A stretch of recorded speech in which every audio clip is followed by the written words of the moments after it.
হয় মই বৰ্তমান উপস্থিত আছোঁ নাৰায়ণপুৰৰ ভোগপুৰৰ টিপলিঙত। মই এটা দৃশ্য দেখাবৰ কাৰণে ভিডিঅ' জাৰ্নেলিষ্টক আহ্বান জনাইছোঁ। এইটো হৈছে 15 নং ৰাষ্ট্ৰীয় ঘাইপথ।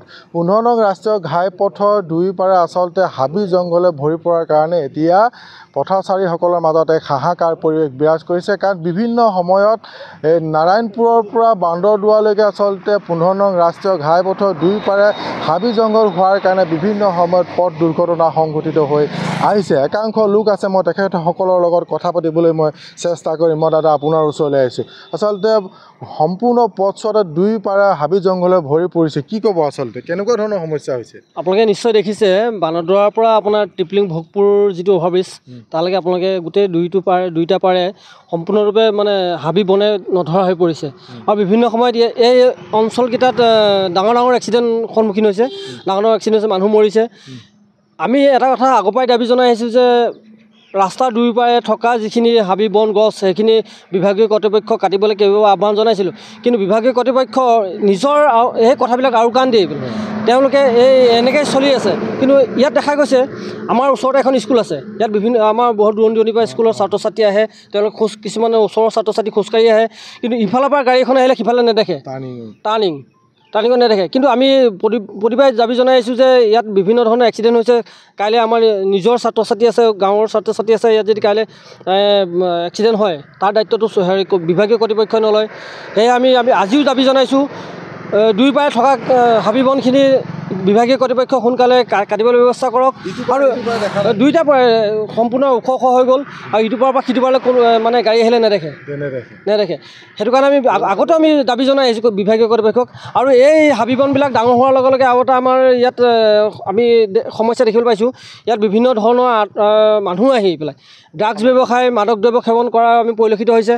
আমি তেওঁলোকক প্ৰায় এই অঞ্চলৰ যুৱকবিলাকে, সচেতন যুৱকবিলাকে তেওঁলোকৰ পৰা প্ৰতি লক্ষ্য ৰাখি পেলাই প্ৰায় খেদাখেদি কৰে।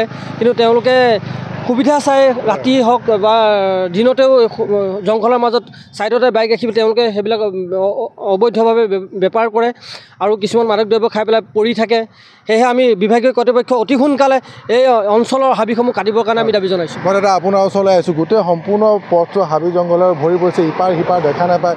গৰু ছাগলী পাৰ হৈ গ'লে পথচাৰীকেইটা বাইকত এক্সিডেণ্ট হয়, কি ক'ব আচলতে? সেইটো বিষয়ে আমি এইটোৱে ক'ব বিচাৰিছোঁ যে এনেকুৱা এটা সৃষ্টি হয় যে দুয়োপাৰে ওখ হাবি হোৱাৰ কাৰণে গৰু ছাগলী যে অকস্মাত পাৰ হৈ যায় কিন্তু গাড়ী চালকে দেখা নাপায়। সেইটো কাৰণে অতি সোনকালে আমাক এই হাবি জংঘলবিলাক কাটি পেলাই আমাক মানে মুকলি কৰি দিব লাগে। আৰু আমি কেইবাবাৰো আমি গাঁৱৰ ল'ৰা গোট খাই আমি 2-3বাৰ আমি হাবি জংঘল কটা হৈছে। এবাৰ আমি JCB লৈ আমি হাবি জংঘল চফা কৰি তাৰ পাছতো আপুনি একেই অৱস্থা হয়। গতিকে প্ৰশাসনক অতি সোনকালে আমি এই ব্যৱস্থাটো যে আমাক অকণমান নিৰাময় কৰি দিয়ে তাৰ কাৰণে আমি দাবী জনাইছোঁ। আৰু বিশেষকৈ অকণমান আগত আমাৰ উপৰোক্ত ব্যক্তিয়ে কৈছিলে যে এই হাবিখিনি সুৰুঙা লৈ বহুত আমি অসামাজিক কাৰ্য আমি লিপ্তত আমি দেখা পাইছোঁ।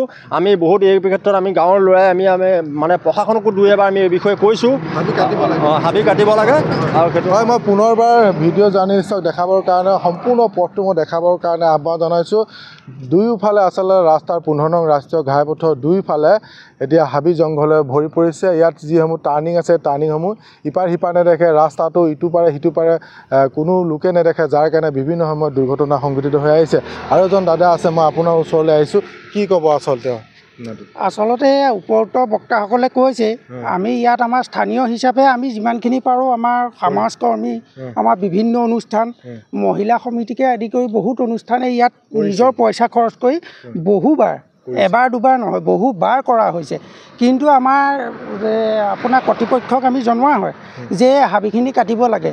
আৰু ইয়াত আমি স্থানীয় যিখিনি আছে ওচৰ চুবুৰীয়াসকলে জানে ইয়াত কিমান অসুবিধা হয়। ইয়াত বিভিন্ন সমস্যা দেখা দিয়ে। আপোনাৰ পথ দুৰ্ঘটনা, গৰু গাই পৰা আদি কৰি লগতে হাবি কৈছে যে হাবিৰ লগতে আপোনালোকৰ বিভিন্ন ইয়াত ড্ৰাগছৰ পৰা ধৰি পেলাই আপোনাৰ বিভিন্ন ইয়াত সমস্যাৰ সন্মুখীন হয় ল'ৰা ছোৱালীৰ পৰা ধৰি পেলাই।